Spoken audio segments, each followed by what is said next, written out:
वंदे मातरम। मैं संतोष सिंह आप सबका अपना यूट्यूब चैनल आरबीआई मैथ पर हार्दिक अभिनंदन करता हूं। कैसे हो बच्चे? सब चकाचक है। आई होप आप बहुत अच्छे होंगे और पढ़ाई में भी आपका मन बहुत अच्छे से लगता होगा। और बेटा, आज हम एवरेज को आगे बढ़ाते हैं और हम आज पढ़ेंगे कि आखिर ये एवरेज का एक्चुअल मीनिंग है क्या।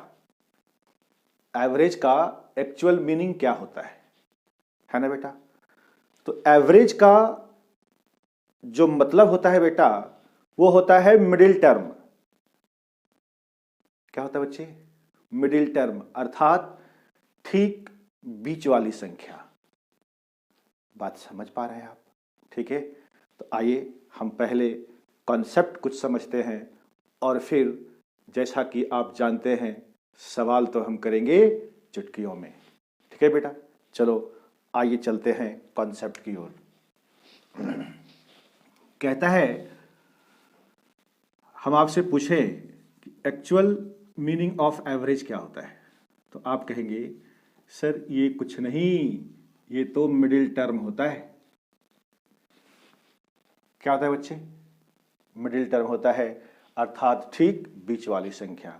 जैसे यदि हम आपसे ये चीज कहें, एग्जाम्पल से हम आपको समझाने की कोशिश करते हैं बेटा। यदि हम ये कहें आपसे कि जी 1 2 3 4 और 5 का आप एवरेज बताइए, तो आप कहेंगे सर जी आपने हमें सिखाया है कि अगर सीडी सेम है तो फर्स्ट और प्लस लास्ट तुरंत आप निकाल देंगे। 1 + 5 कितना होगा? 6, और 6 का आधा, अरे बोलो 3, नहीं तो एवरेज कितना होगा बेटा इसका? 3 होगा बच्चे। कितना होगा इसका एवरेज? एवरेज 3 होगा। लेकिन आइए हम इस कॉन्सेप्ट के आधार पर यदि हम कहें आपसे कि बताओ जी इसका एवरेज क्या होगा, तो आप काउंट कर लेंगे। 1 2 3 4 5 टर्म है, तो इसके जो बीच वाला टर्म है ये क्या है? 3, और यही क्या है? हमारा एवरेज है।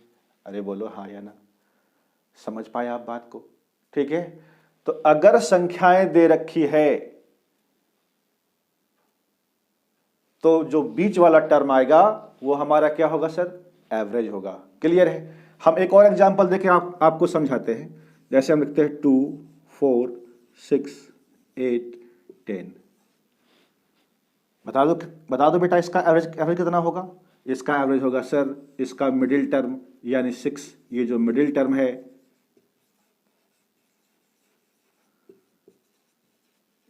यही आपका एवरेज है। हाँ या ना? कोई दिक्कत वाली बात? समझ पाए आप इतनी सी बात को? है? और गाइस यदि हम कहें 2 4 6 8 10 और 12, हाँ या ना? ठीक है, तो अब आप ढूंढेंगे कि सर इसमें तो मिडिल हमें कोई दिख ही नहीं रहा। मिडिल का मतलब है ठीक बीचों बीच वाली संख्या। अगर आप 8 लेते हैं तो इधर 3 संख्या और इधर 2 ही संख्या, क्या ये मिडिल टर्म हुआ? नहीं हुआ। तब आप क्या करेंगे बच्चे? आप इन दोनों टर्म को एक साथ ले लेंगे, यानी 2 इधर और 2 इधर। हाँ या ना? समझ पाए आप बातों को? है? तो हम क्या करेंगे? अब इसका निकाल देंगे एवरेज। हम इसका एवरेज निकाल देंगे। तो बताओ बेटा 8 और 6 कितना होगा? 14, और 14 का इसको जोड़ करके आधा कर दीजिए, 7, यानी ये जो 7 है इस सीरीज का ये मिडिल टर्म है। ये क्या है बच्चे? मिडिल टर्म है, अर्थात यही हमारा एवरेज है। समझ पाए आप इतनी सी बात को? है? ठीक है, आई होप आपको ये कॉन्सेप्ट समझ में आया होगा। क्लियर है गाइस? है? चलिए अब हम इसको थोड़ा सा और आगे बढ़ाते हैं। क्लियर है? अब आप समझ गए होंगे कि एवरेज का मतलब जो एक्चुअल मीनिंग है ना बेटा, वो क्या होता है? मिडिल टर्म होता है। हाँ या ना? ठीक है, समझ पाए? आइए 1 2, यही हमारा दे रखा है। आपसे पूछेगा कि जी इसका एवरेज, तो आप क्या कहेंगे सर? इसका सर एवरेज 3 है। हाँ या ना? ठीक है, बोलो ना सर। है क्वेश्चन कैसे पूछेगा आपसे? क्वेश्चन आपसे कैसे पूछेगा? आइए चलते हैं। इसी को आपसे लैंग्वेज में कहेगा कि जी प्रथम 5 प्राकृत संख्या का औसत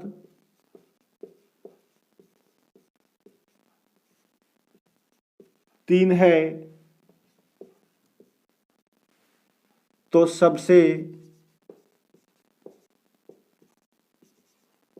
छोटी संख्या ज्ञात कीजिए।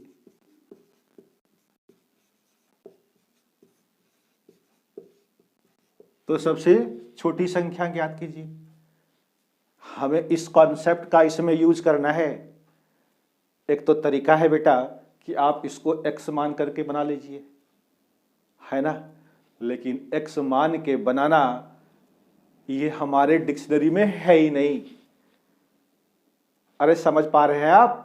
ये हमारे डिक्शनरी में नहीं है सर। ठीक है, आइए अब हम चलते हैं। देख लीजिए ये सवाल कैसे बनेगा। आप फोकस कीजिए कि प्रथम 5 प्राकृत संख्या की बात कर रहा है, यानी लगातार 5 प्राकृत संख्या, है ना। इसका एवरेज कितना है? आप कहेंगे सर इसका एवरेज 3 है। अगर सर ये एवरेज है तो बताओ ये कहां पर होना चाहिए? ये मिडिल में होना चाहिए, ये बीच में होना चाहिए, है ना सर। तो ये एवरेज 3 है, ये 3 हमने कहां लिख दिया? यहां पर। ठीक है, अब बताइए 5 प्राकृत संख्या की बात कर रहा है और 3 खुद एक प्राकृत संख्या है। हमें 5 को संख्या लिखना है और इसको मिडिल में रखना है, तो 2 इधर लिखेंगे और 2 इधर लिखेंगे, तो तब तो होगा ना बीच में सर। तो 3 के बाद वाला बताओ 4 5। ठीक है, इसके ठीक पीछे वाला प्राकृत संख्या 2 और 1। अरे होगा भाई, है। अब ये देख लीजिए 3 औसत है कि नहीं है, 5 गो प्राकृत संख्या है कि नहीं है कि नहीं। तो क्या आप इसका सबसे छोटी संख्या नहीं दिख रहा है आपको? दिख रहा है ना? ठीक है, तो यही 1 हमारा इस सवाल का क्या हो जाएगा? आंसर। अरे समझ पाए? जो हम आपको समझाने की कोशिश कर रहे हैं, क्या वो समझ पाए? आप समझ पाए बेटा? बहुत सुंदर है। अगर आप इसको समझ गए तो चलिए अब हम इसके आधार पर कुछ क्वेश्चंस लेते हैं जो कि हमने लाया है आपके लिए, और ये एसएससी जीडी में पूछा गया सवाल है। जैसा कि आप जानते हो बेटा, हम आपको वही क्वेश्चन करवाते हैं जो कि एग्जाम में आया हुआ सवाल है और जिसे आने की भरपूर संभावना है। ठीक है? समझते हो भाई? चलो क्वेश्चन नंबर 1 अब आपके बोर्ड पर आ रहा होगा। कहता है बेटा 7 लगातार आने वाली धन पूर्णांकों का औसत 26 है। धन पूर्णांक कैसा है? लगातार। ठीक है, पूर्णांक समझते हो बेटा किसको कहते हैं? पूर्णांक 2 तरह के होते हैं, एक धन और दूसरा ऋण। धन पूर्णांक, ऋण पूर्णांक। ठीक है, पॉजिटिव इंटीजर और नेगेटिव इंटीजर। समझ पाए? ठीक है, माइनस इन्फिनिटी से लेकर के प्लस इन्फिनिटी तक की सारी संख्याएं क्या कहलाती हैं? बोलो क्या? पूर्णांक संख्या कहलाती है। अब बेटा चलते हैं हम। कहता है जी 7 लगातार आने वाले धन पूर्णांकों का औसत 26 है। तो बताइए सर अगर इसका औसत 26 है तो ये कहां पर होगा? मिडिल में होगा। अरे होगा सर, क्योंकि ये औसत है और अभी हमने सीखा कि औसत का मतलब होता क्या है? मिडिल टर्म होता है। ठीक है, 26 लिख दिया। ये सवाल कह रहा है ऊपर देखो अच्छे से, ठीक है। और कितने हैं ये? 7 है, 7 है बेटा। तो आप बताइए ये 26 एक खुद धन पूर्णांक है और 7 संख्याएं लिखना है हमें लगातार, तो 3 इधर होगा और 3 इधर होगा। 3 3 6 और ये 26 7। बोलो ना सर, हमसे पूछ रहा है सबसे छोटी संख्या, तो छोटी संख्या किधर मिलेगा आपको? आगे जाने पर मिलेगा या पीछे? तो आप कहेंगे सर इधर आएंगे पीछे तो हमें छोटी संख्या मिलेगा। इधर तो 26 के बाद 27 होगा, 28 होगा, धन पूर्णांक की बात कर रहे हैं, तो इधर तो संख्या बड़ी बड़ी होते चला जाएगा। तो हम कहाँ जाएंगे बेटा? पीछे चलेंगे। तो 25 से ठीक पीछे वाली संख्या बताइए आप कहेंगे सर 25। 26 से ठीक पीछे वाला 25, फिर क्या कहेंगे? 24, फिर क्या कहेंगे सर? 23। अरे बोलो, 3 संख्या हुआ इधर, हम इधर वाली संख्या को भी लिख देते हैं आपके लिए 27, 28 और 29। ठीक है, इसके निकालने के और तरीके हैं। हम सिर्फ आपके लेवल का क्वेश्चन करवा रहे हैं। बात समझ पा रहे हो कि नहीं है? अगर हम यही क्लास एसएससी वालों के लिए ले रहे होते तो उसको समझाने का तरीका और अलग होता है ना, क्योंकि बेटा आप एसएससी जीडी का एग्जाम के लिए ही हमारे चैनल पर आए हैं, तो इसीलिए हम जो उसका रेंज है वो ज़्यादा जाता नहीं है। जैसे कि मान लीजिए यहाँ कह रहा है 7 लगातार आने वाली संख्या, तो आपने इन 7 संख्याओं को बोर्ड पर लिख लिया। आपसे कहेगा 100 लगातार आने वाली संख्या, तब तो क्या उतना सारा संख्या को आप बोर्ड पर लिख पाओगे या आप इमेजिन कर पाओगे? नहीं। तो ये सब सवाल ज़्यादा बड़ी बड़ी संख्या वाला सवाल ये एसएससी जो सीजीएल होता है, सीएचएसएल का एग्जाम लेती है ना, वहाँ से ये सवाल आता है, वहाँ पर ये सवाल पूछा जाता है। बात समझ पा रहे हो? लेकिन आपको तो इसी तरह से छोटी छोटी संख्याएं पूछेगा, आप फटाफट निकाल लीजिए और मुँह जबानी निकाल लेंगे आप। ठीक है ना? बस थोड़ा सा आपको स्केच करने की जरूरत है। बोलो बेटा, समझ पाए आप? आइए चलते हैं। क्या क्या बोल दिया हमसे? इनमें सबसे छोटा संख्या बताइए जी। तो बताइए छोटा संख्या 23 हुआ कि नहीं हुआ? हुआ कि नहीं? बताइए, ये आपका इस सवाल का आंसर है। ठीक है, आपको एग्जाम में समय भी बचाना है। छोटा पूछेगा तो इधर वाला लिखेंगे, बड़ा पूछेगा तो हम 26 के आगे वाला संख्या को सिर्फ लिखते। और ये लिखना क्या है? ये इमेजिन करना है आपको, है जी? ठीक है, समझ पाए बेटा? है तो चलिए अब हम इसको मिटाते हैं। ये आई होप आपको ये सवाल अच्छे से समझ में आया होगा।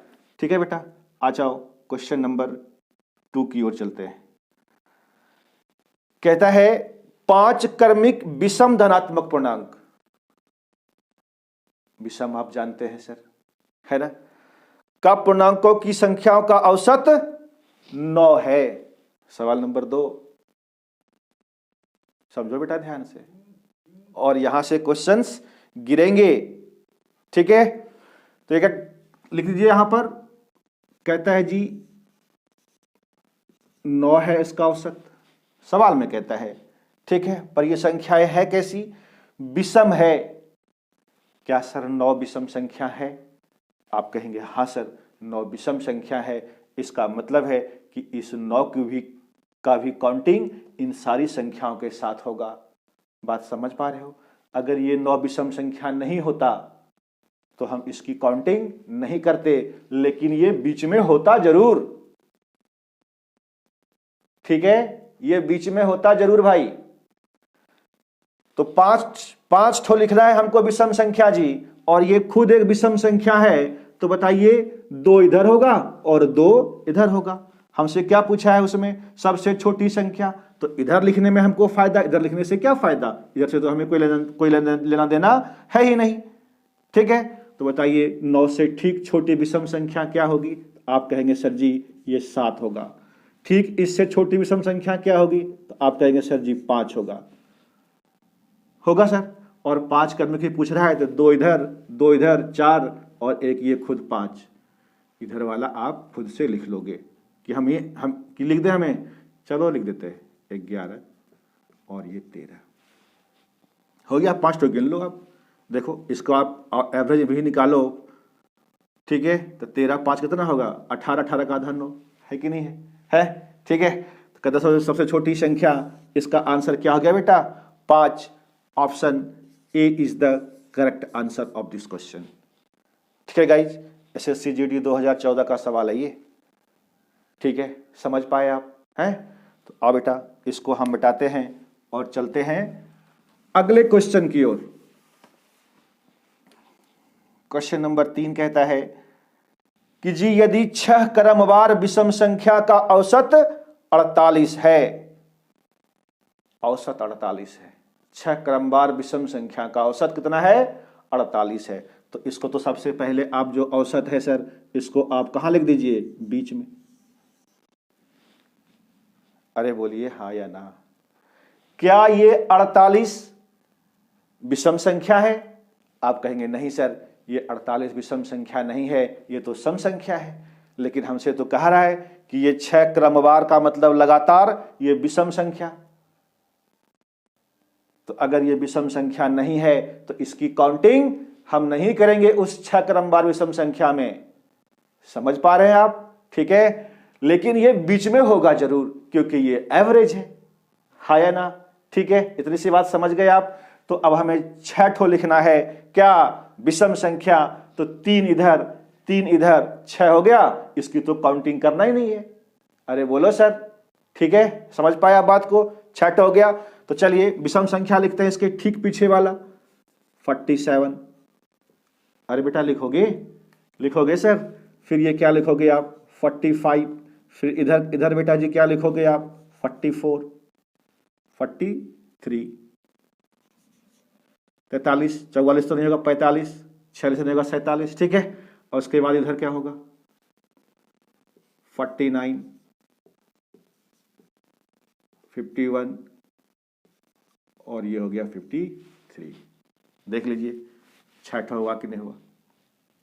अरे हुआ सर, आप चेक भी कर सकते हैं। फर्स्ट और लास्ट देखिए, 3 3 6 और 5 4 9, 96, 96 का आधा 48।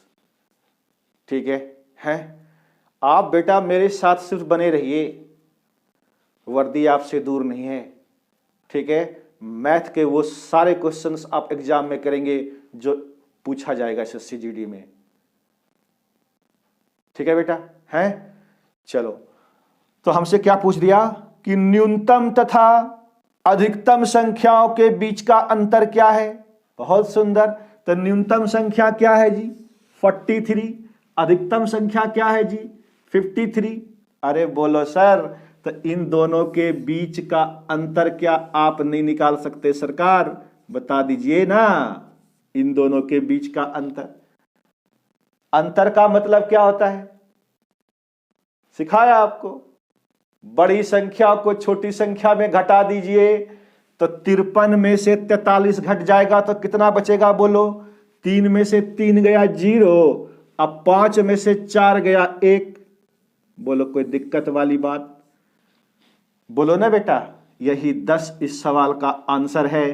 Option A is the correct answer. समझ पाए? है? यहां से किसी भी तरह का क्वेश्चन आपसे पूछ सकता है। बात समझ पा रहे हैं आप? ठीक है गाइस, हैं? तो चलिए इसको हम मिटाते हैं और चलते हैं क्वेश्चन नंबर 4 की तरफ। ठीक है बेटा, हैं? समझते जाना अच्छे से। ठीक है। और इसको कॉपी पे नोट डाउन करते चले जाओ बेटा। ठीक है, क्योंकि इसी तरह के सवाल आपके एग्जाम में आने वाले हैं। ठीक है।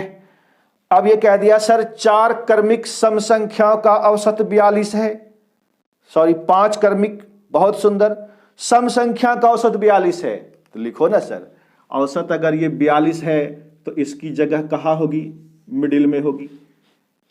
होगा सर। और इस बार सम संख्या लिखना है, वो भी क्या गो, अरे 5 को लिखना है रे पगला। ठीक है, तो 5 ठो लिख दीजिए ना सर। सम संख्या बोल रहा है, ये 45 खुद एक सम संख्या है, तो इसकी भी काउंटिंग होगी। हाँ या ना? ठीक है, तो 5 को लिख दीजिए, एक ये खुद है ही, 2 इधर 2 इधर। सम संख्या तो 42 के बाद क्या होगा सर? अच्छा, इसमें भी अंतर पूछा तो दोनों तरफ का आप लिख दीजिए, तो 42 के बाद क्या होगा? 44 और ये 46। ठीक है, और इधर इधर कितना होगा सर? 40 और इधर होगा ये 38। ये देखो सारा संख्या लिख दिया हमने 5। ठीक है, क्रमिक सम संख्या का औसत।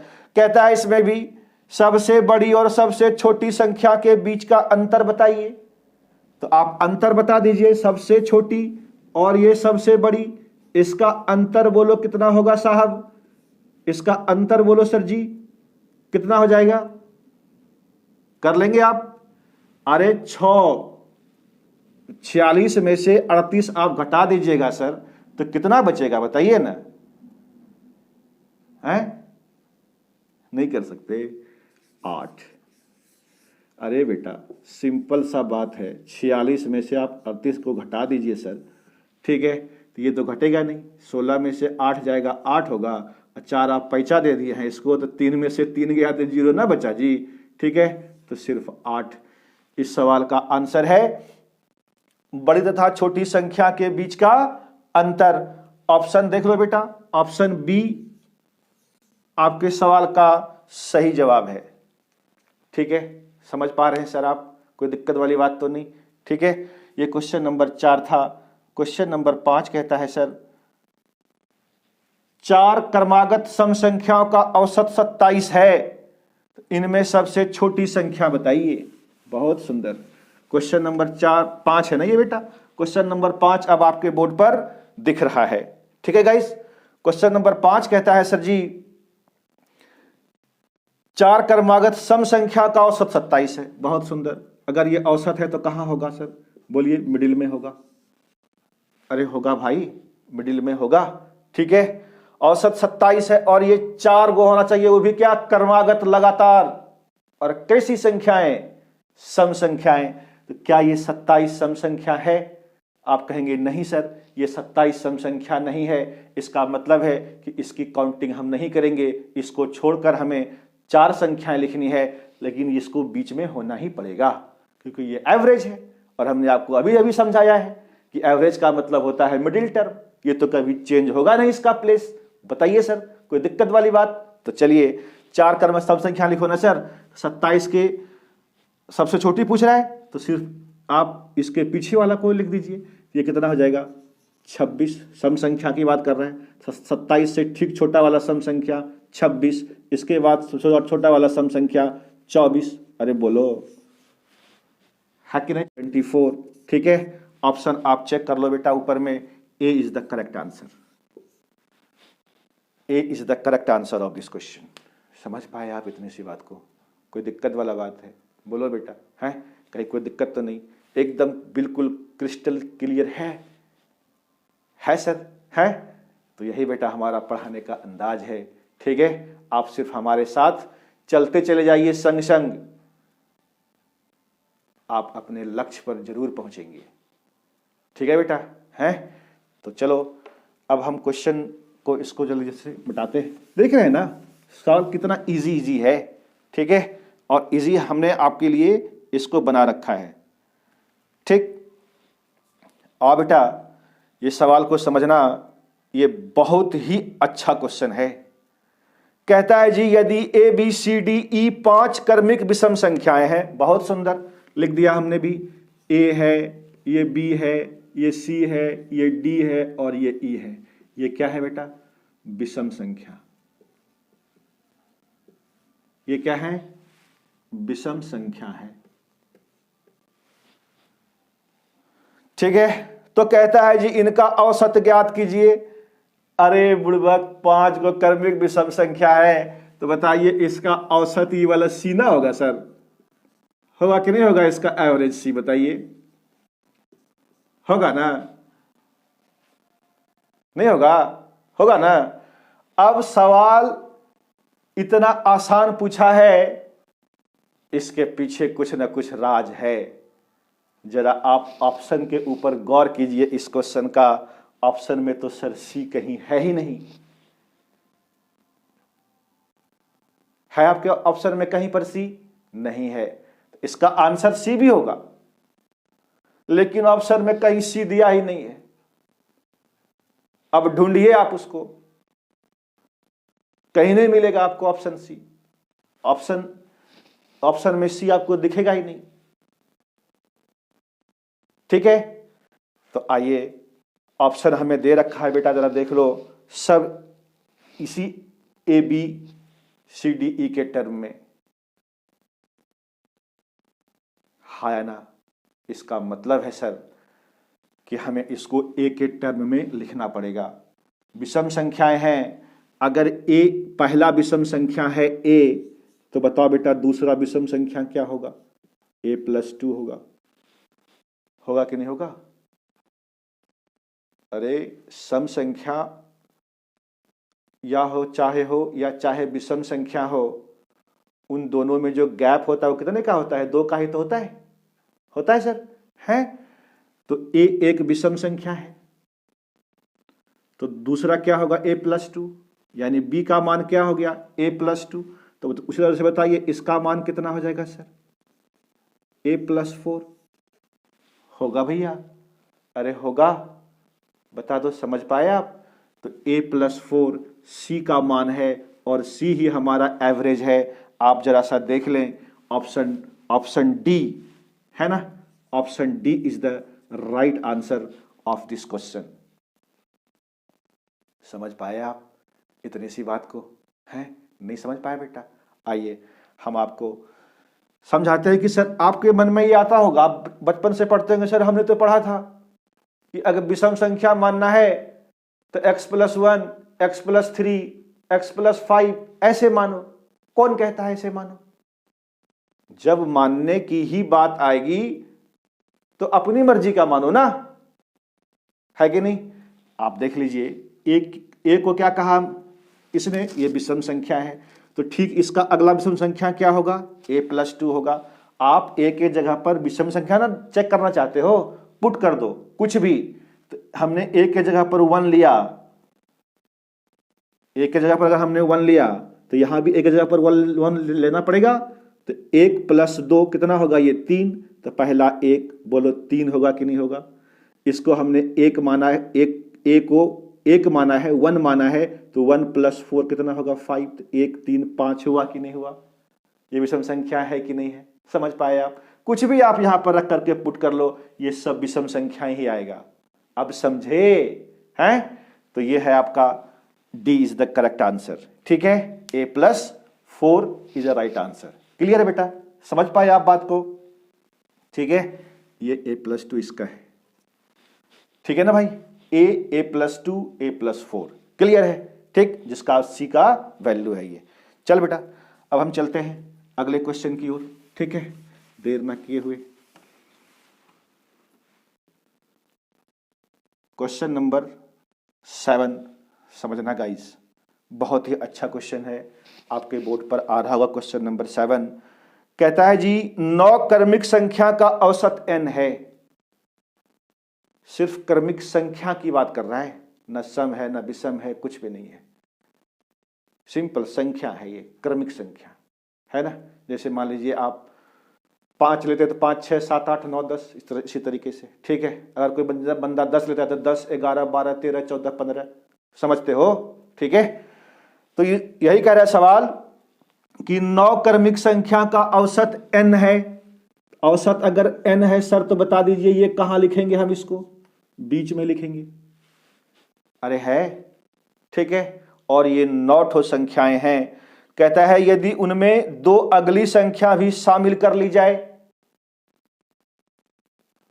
तो अगर आप बताओ बेटा ये हमारा औसत है n और 9 संख्या हमको लिखना है, तो 4 इधर होगा और 4 किधर होगा? इधर होगा। अरे सर होगा कि नहीं सर? 1 2 3 4 संख्या इधर है, ठीक है, और इधर वाली संख्या n है तो n+1, ठीक है, n+2, n+3 और ये n+4 है बेटा। कोई दिक्कत है ना? समझ पाए? अब ये हो गया ना 9 ठो क्रमिक संख्या, 4 इधर और 4 इधर, 8 और 1 ये 9। अब कहता है जी इनमें 2 अगली संख्या को भी शामिल कर लीजिए। तो n+4 है, 2 संख्या को और हम शामिल करेंगे तो ये कितना होगा बेटा बोलो, n+5 और n+6 होगा। तो अब ये संख्या कितना हो गया, 11 हो गया। तो क्या बताइए ये एवरेज कभी रहेगा नहीं ना, 11 गो संख्या हो गया तो इसका औसत क्या होगा, मिडिल टर्म होगा ना। 11 संख्याएं हैं तो क्या होगा, 5 इधर और 5 इधर, तो इस बार अब इसका एवरेज कितना हो गया, n+1 हो गया। किस संख्या की, जब हमने इसमें 2 संख्याएं ऐड किया, यानी 11 संख्या का औसत। यह है हमारा n 9 संख्या का औसत, n+1 है कितनी संख्या का औसत, 11 संख्याएं का औसत। तो कहता है तो नया औसत ज्ञात कीजिए। ये ऑप्शन में कह रहा है वृद्धि, 2 की वृद्धि वही रहेगा, 1.5 की वृद्धि या 1 की वृद्धि, देख लो ना, वृद्धि पूछ रहा है। तो ये n था, n+1 हो गया तो कितने की वृद्धि हुई, 1 की वृद्धि हुई, है ना। तो ये आपका D is the right answer of this question. समझ पाए हैं, बोलो बेटा, कोई दिक्कत वाली बात है नहीं ना, ठीक है। हमने आपको बड़े अच्छे से समझाने का कोशिश किया है इस सवाल को, ध्यान से, ये इंपॉर्टेंट क्वेश्चन है, एग्जाम में आ सकता है, बात समझे, ठीक है। तो क्वेश्चन नंबर 7 हमने आपको करवा दिया अच्छे से। यदि आप नहीं समझे तो एक बार फिर से बैक जा करके इस क्वेश्चन को देखिएगा और समझने की कोशिश कीजिएगा, ठीक है। अगर फिर भी ना समझ में आए तो आप हमें कमेंट बॉक्स में लिख दीजिएगा कि सर जी इस लेक्चर का जो है ये 7वां नंबर क्वेश्चन हमको समझ में नहीं आया, प्लीज़ एक बार जब भी आप वीडियो अपलोड करें तो पहले इसको समझा दीजिए, ठीक है बेटा। हम आपकी बात को ज़रूर मानेंगे, ठीक है। क्यों, क्योंकि आप भी हमारी बातों को मानते हैं, आप पढ़ते हैं अच्छे से, ठीक है गाइस, हैं। तो चलिए हम इसको मिटाते हैं और क्वेश्चन नंबर 8 अभी कुछ समय बाद आपके बोर्ड पर आ रहा होगा, ठीक है, आएगा। क्वेश्चन नंबर 8, क्वेश्चन नंबर 8 कह रहा है सर यदि ABCD 4 लगातार विषम पूर्ण संख्याएं का औसत 42 है तो B एवं D का गुणनफल क्या होगा। ये सवाल सर हम नहीं बताएंगे आपको, अभी आपको क्वेश्चन नहीं दिख रहा होगा, ठीक है, हमने PPT से पढ़कर आपको बताया था। ये सवाल हम आपको नहीं बताएंगे सर, क्योंकि हम जानते हैं ये लास्ट सवाल आप खुद करेंगे, ठीक है गाइस, हैं। ये सवाल को करके आप अच्छा सा कमेंट लिखिएगा हमें, क्लियर है। तब तक के लिए हमें आज्ञा दीजिए, हंसते रहिए, मुस्कुराते रहिए और मन लगाकर पढ़ते भी रहिए। जय हिंद, जय भारत।